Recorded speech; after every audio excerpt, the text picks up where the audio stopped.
All right, you know the deal, guys. We got another Let's Hear It up here. Josh is bringing his Tiburon up, so gonna check this thing out and see how it sounds. All right, man, what'd you bring up for us today? I got a 05 Hyundai Tiburon. I just picked it up, put American racing wheels on it, wrapped in Grand Sport tires, muffler delete. Other than that, she's all stock. Well, sweet. We haven't seen one of these before, so excited to hear this thing. It's a new motor for the series. I don't think we've had this engine yet, so so we'll get it mic'd up, get the start up in revs, and get in some runs. Alrighty.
Particularly, it's weird. It's like loud in person, like up front, like when you came back in and like did revs, it's like decently loud, but then like on the drive-by, like in second gear, it's pretty quiet.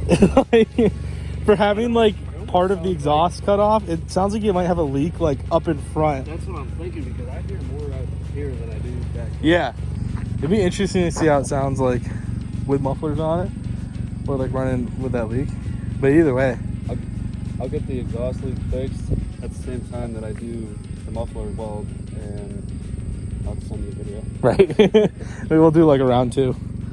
Here's what it is without this. Appreciate bringing it out. Yeah. No, Trying to do burnout. It's not a bad little car. I should have put some more oil on the road to do the burnout. Yeah. Well, cool. Either way, having fun with it. Going from the truck life to the car life. So, Yeah. all right, thanks, man.